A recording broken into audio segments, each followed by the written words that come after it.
Johnson left the pits, and when he came in, I should tell you that he was just over 30 seconds in front, so that stop cost him about a minute and a half on the road.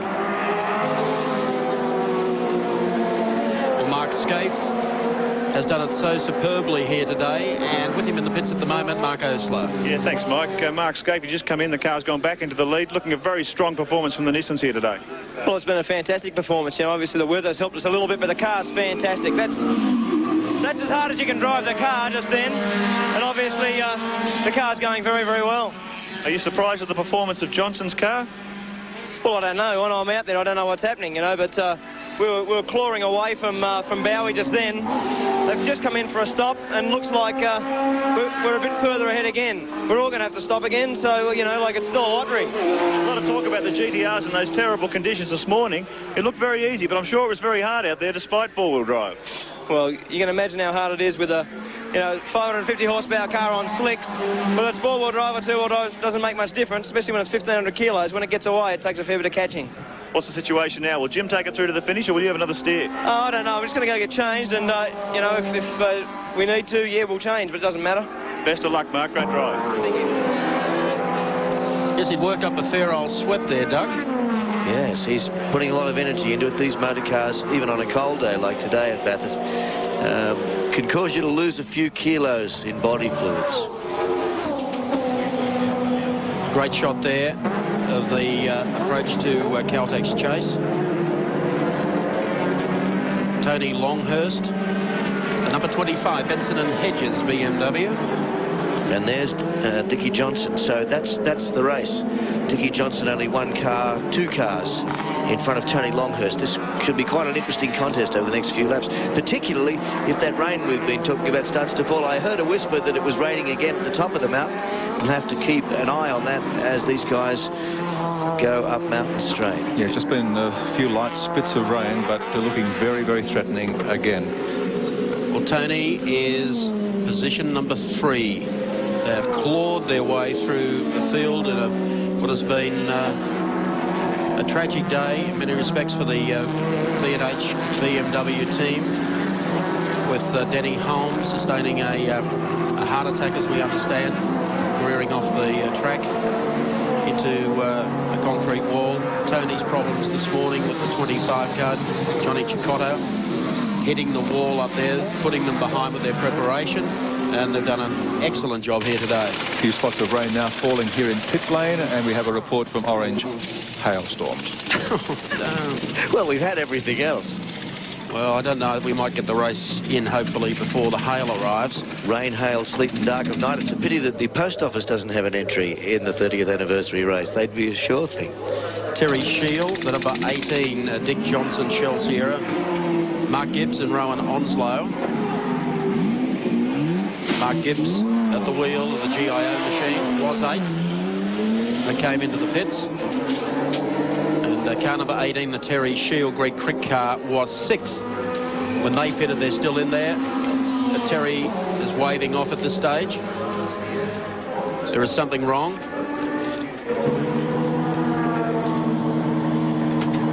They go back to the front of the car. Give me a drink, he says. Hanging out. You don't need a two-way radio for that one. Would you deprive an engine of oil? That's what I was saying before about losing body fluids. You could actually lose kilos driving these cars, regardless of the exterior conditions. If only it worked in the commentary booth, we'd all be healthier men. I suppose so.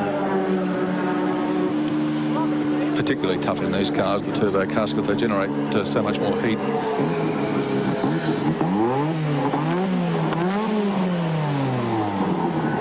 Smooth, yet it satisfies me.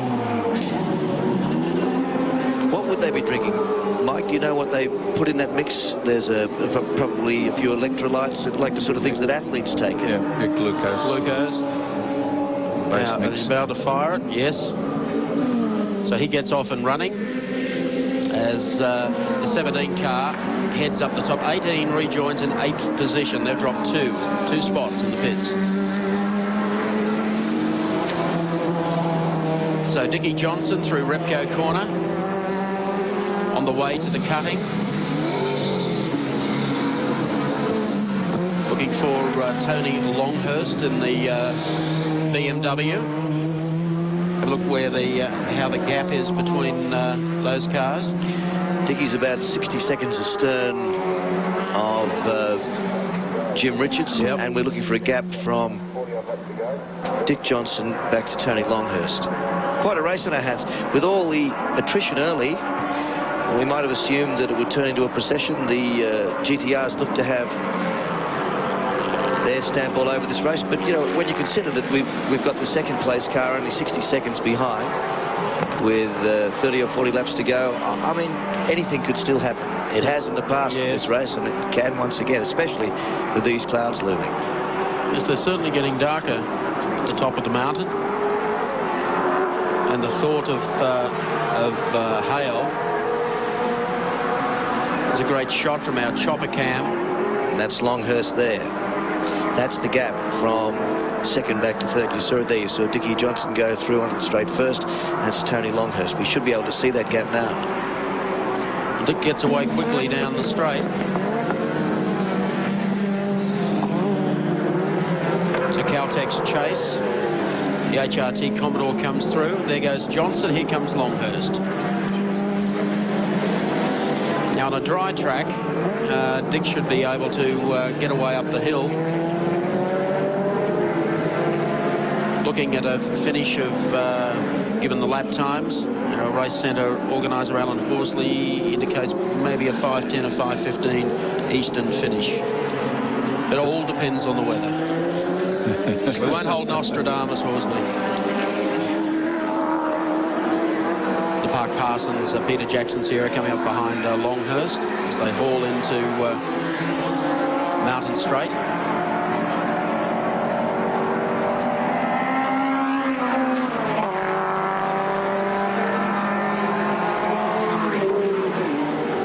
Toyota Corolla, Dunford and Wright.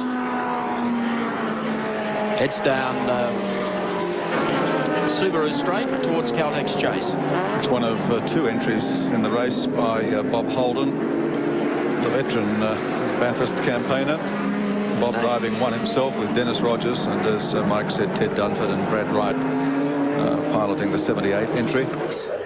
The 18 car back in with Terry Shields, so they have a problem there.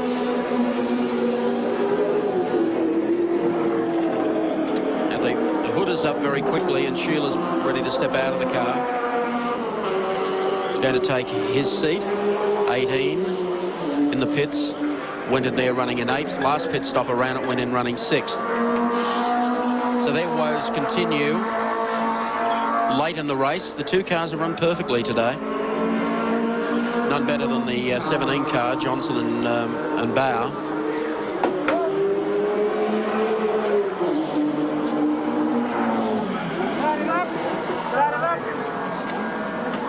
Trying to get the two-way hooked up.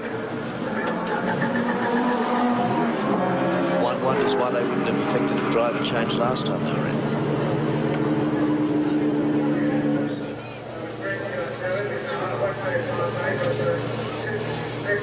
Not a lot of urgency down there. Water in the computer, I believe, Mike. More water damage.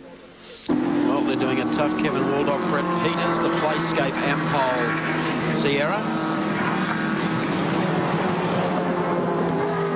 Good to see another of the very talented young drivers getting a lick at the big time here with Kevin Waldock. I'm talking about Brett Peters, who has been terrific campaigner in the Formula Ford series around Australia for the past several seasons. And just like Mark Scaife and a number of other young drivers, has really got a tremendous amount of talent and just needs a chance to show what he can do in this category of racing. 28, the Playscape Ampol car running 18th on the road as 05, the Mobile Commodore, goes through. They've been steady all day. Peter Brock back at the wheel of 05. Because he likes a bit of a howl, doesn't he, when it dries out, Peter? He's got a lot of catching up to do. Gap out to about a minute 4. That's car number 1 to Dick Johnson, 17. Then, of course, Tony Longhurst, about 7 seconds behind. Then the number 2,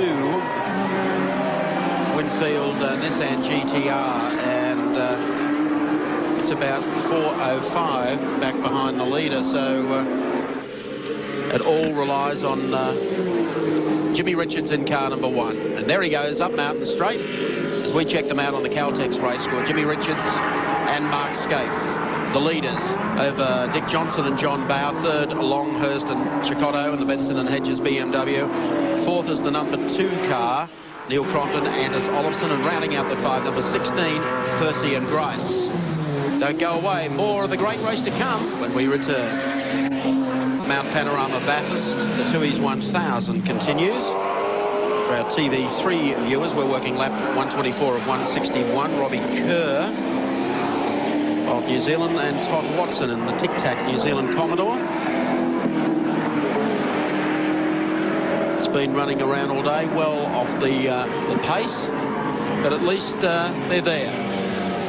Yeah, I mean, fairly frequent visitors to the pits with one problem or another, but still going, as you say, Mike, which is something of an achievement in itself after all the great races thrown in the way of weather conditions and everything else so far this year. Keeping in mind they're in the pits on lap 3 with a harmonic balancer problem. So they've come out and steered around all day. Robbie Kerr and Todd Watson from New Zealand. Well, heading up to about 3:40 Eastern Australia. Don't forget, you have the opportunity to win that Tooheys 1000 competition. All you have to do is dial the number right across Australia, 00 55 60375. You give your name, your telephone number, and the number of the cars you think that will finish first, second and third will be the number 1 Nissan over 17 Johnson and the 2 Nissan, or Longhurst being there. Well, it's worthwhile entering, let me tell you, because you could win a jet set tour to the 93 Indy 500, 6 nights accommodation, 1,000 spending money on one of 10 car radio stereos from Stratfield Car Radios. So you've only got 20 minutes to nominate. The phone's shut at 4 o'clock Eastern, 00 55 60375. Top 3 at the moment. Car number 1, Mark Scaife in the lead. Dick Johnson in 2nd place. And this man in 3rd place, Tony Longhurst. Longhurst due into the pits at the end of this lap for a driver change to Johnny Chicotto and to take on board fuel and tyres. And of course the number 2 Nissan, Neil Crompton at the wheel there. He's done a great job for them today. Downed microphone. So we've seen the scrap going on for 3rd and 4th as Crompton moves to the outside of the BMW going down Conrod straight towards Caltex Chase. And moves up a place into 3rd. So Longhurst will lose that 3rd place before going into the pits. Crompus will be very happy with his performance. He loves his motor racing, takes it very seriously. I was talking to him recently and he feels that working television might have set back his motor racing career because some people have regarded him sadly as a bit of a show pony. I think he's demonstrated his stuff here today. He's in charge of the most powerful car, one of the most powerful cars in the race, and he's certainly doing the Winfield GTR credit. He certainly is. Okay, Tony Longhurst coming in for critical pit stop for them. There's Johnny Chicotto waiting to take over the car. Looks like a regulation pit stop. Just checking that tape holding the front together.